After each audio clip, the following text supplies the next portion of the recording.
talk.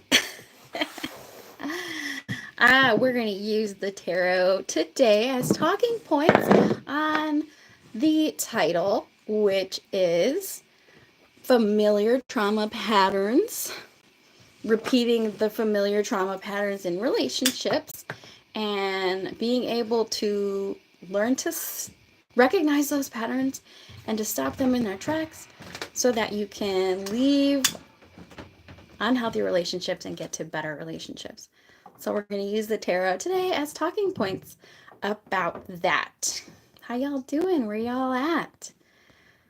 And just for the record, everybody has this. Even people who are securely attached still have certain patterns that maybe aren't the healthiest.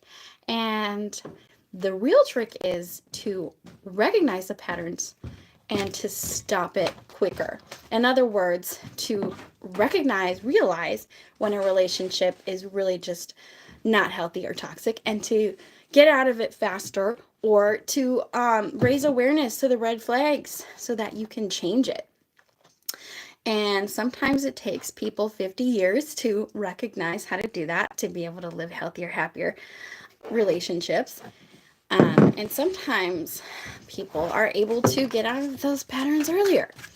And I was watching Makiam Balik. I'm not sure what her name is. I was watching her podcast today, and they had a therapist on there who was talking about the way that you love was how you were loved.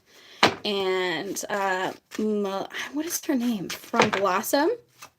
She said that she is a big lover, which, you know, like if you're somebody who gives a lot of loves, that could potentially mean that you were a smotherer. And anyway, so today we're going to talk about how to recognize your own toxic patterns. Recognize your own toxic patterns. Take accountability for your own for your responsibility, the part that you play in the type of relationships that you attract. And that's the only way to stop ending up in those relationships and to not be a victim. The thing is that on a subconscious level, we're going to be attracted to a certain type of person. And that person could represent a parent. It could represent a caregiver who was unhealthy. But the first step is to recognize that you have that pattern, to be able to spot it. Oh, guess what? For me, the pattern has always been substance abuse and volatility.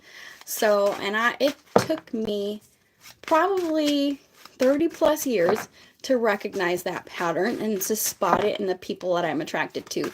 Sometimes it takes 4 months to realize, oh, this person has or had a substance abuse problem. More than likely, they have some control issues or anger management issues as well, because I'm subconsciously attracted to that because I had a caregiver who had those issues.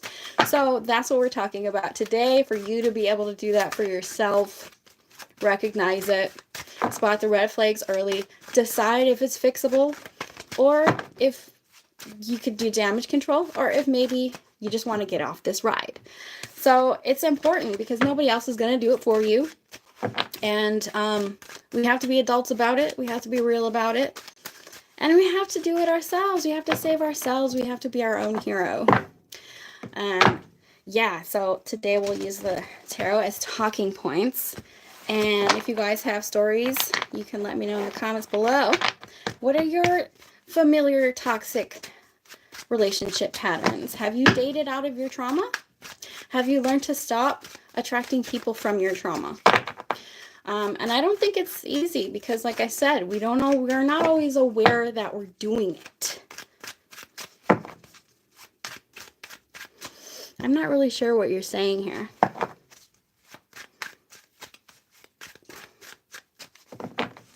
Don't really know what you're saying, Gilbert.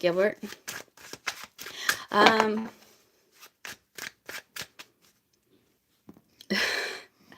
think I might have to remove you.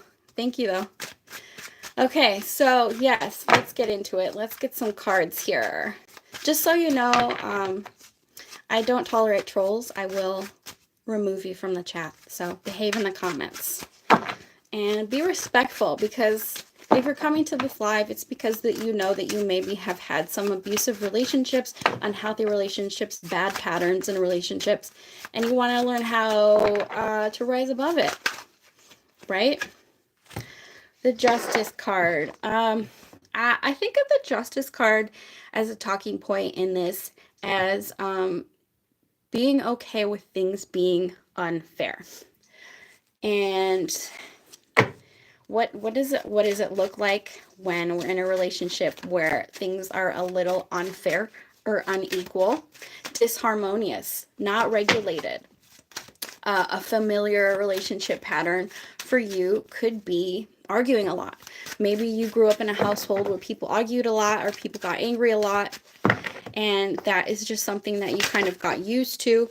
It's just kind of the way people express themselves, or an unequal distribution of work, like and that's basically when one person is putting in more effort than the other. That could be a dynamic that you have gotten yourself into in relationships before that you've just put up with. That's a familiar relationship pattern for you. Queen of Wands. Stepping into the Queen of Wands, actually, I see this as a positive, because I see that as somebody, Queen of Wands here, has a lot of self-worth, and the Queen of Wands isn't really someone to mess with. So this could be that you're used to female or not female. It doesn't matter about gender, but the Queen of Wands is female. It could be that you're used to a dominant female energy, and that's just something that you are used to. Potentially one person being more in control than the other. That's a pattern as well. The World card. Some of you, I don't know if we talk about this often when people are in long distance relationships. Not everybody is in long distance relationships, but with the World card, I could see that as you could cycle in and out of relationships a lot. You could end up in long distance relationships as an avoidance tactic. Hi there. Yes, I don't think it's talked about, but sometimes people who are engaging in long distance relationships or relationships that cycle out a lot have a tendency towards avoidance.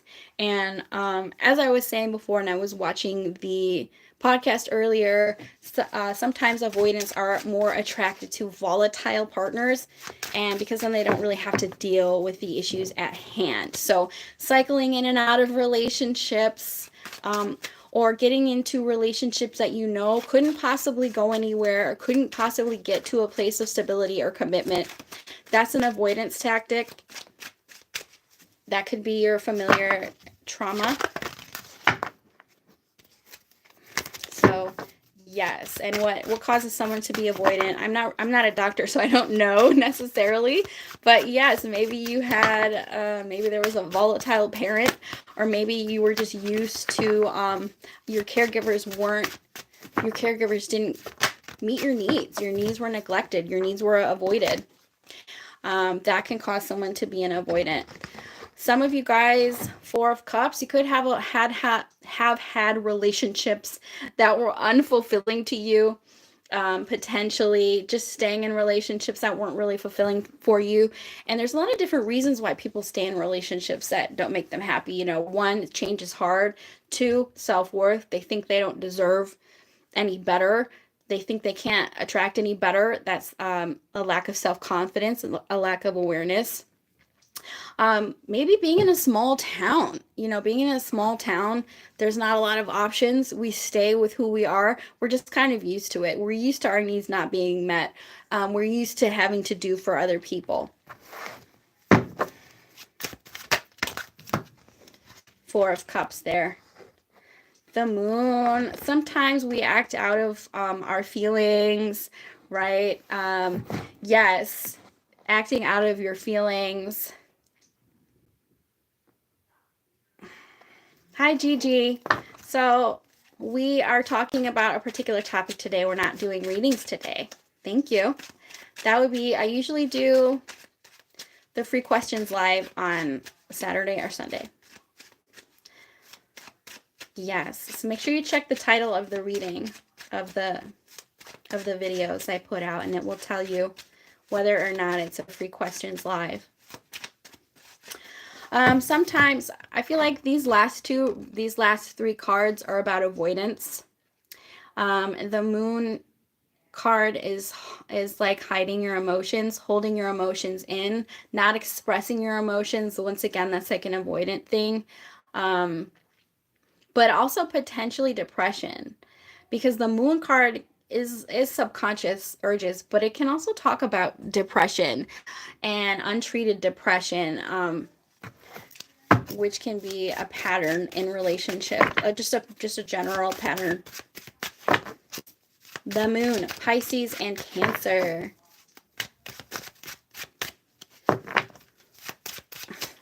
How y'all doing out there? I see only one person in the chat, and that's fine. I hope to put out these messages for anybody who's ready to change. And more than likely, most people who come to the tarot reading aren't ready for this type of change, aren't ready for the radical change that it takes. Five of Cups, disappointment. Five of Cups, disappointment. So potentially you could just be used to your pattern, your partner's disappointing you. And it becomes a self-fulfilling prophecy. If you go into a relationship thinking, thinking that your partner is going to disappoint you, they're going to do something bad, they're not going to live up to your expectations, then it's going to be a self-fulfilling prophecy. That will more than likely happen with the Five of Cups there. And that can go with depression too, and it's a pattern.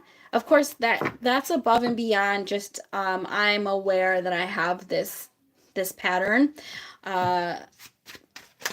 If you're having these issues, definitely see a doctor, a therapist. I think there's a stigma about it, but I think everybody who's in a relationship should go to therapy. Because there's a lot of therapy talk on the internet, and that can be very damaging because it can be used wrong. King of Cups, the Hermit, and the King of Cups.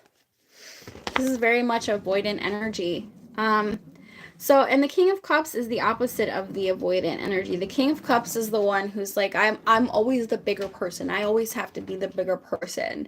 That's like, being the people pleaser, being the caregiver, being the bigger person. I'm always having to be emotionally mature, and I'm always having partners who are this way or that way. And the first step, of course, recognizing it. And the Hermit, that's more avoidant energy. I'm used to keeping things to myself. I'm used to not having anybody to rely on. I'm avoiding my own feelings because growing up, my feelings maybe were neglected. My needs weren't met growing up. So I'm just used to ignoring my needs, pushing them down, keeping it to myself, which is the Hermit energy. So you could, once again, you'll more than likely attract partners who take up a lot of space, who have a lot of needs, because you're not expressing your needs, keeping them hidden, keeping them to yourself, maybe even not fully realizing what your needs are in a relationship. Two of Wands. This is like a very bipolar energy. This is a very kind of two-faced energy. Not the Two of Wands itself. The Two of Wands is like e-commerce, but with the subject we're talking about, there's a Cyclops on here. That's like the two-faced, like a Gemini energy, right? And yes, potentially we could have some mental health issues or bipolar or something like that. It could be a very like anxiety producing thing for you. Like, I never know how my partner is going to be. One minute they could be, happy. The next minute they could be angry. The next minute they could be sad, because you could have like grown up in a household where a caregiver was unpredictable. And so you carry around a lot of anxiety. So you don't really know how to be. So you could attract partners like that.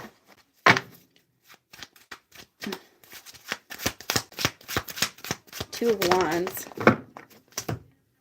And then we have the Hierophant in reverse.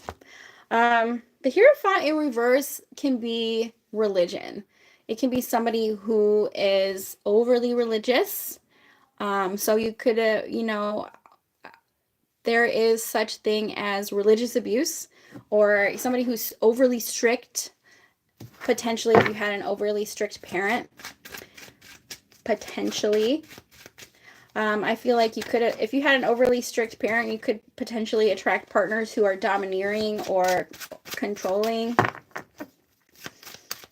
Or I sometimes see that as non-committal as well. Three of Cups in reverse. Three of Cups in reverse. This is almost like a polyamory.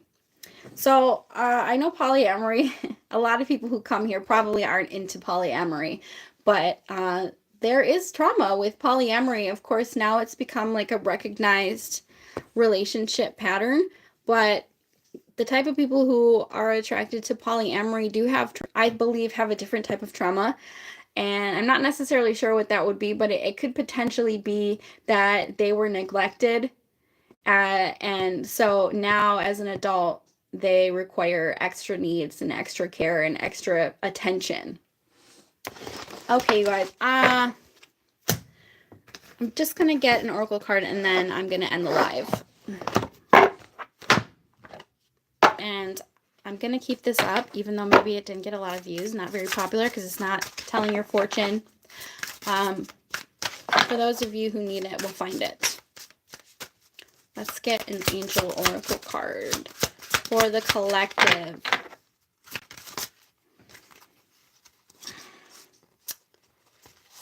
For the collective. These cards are really slippery.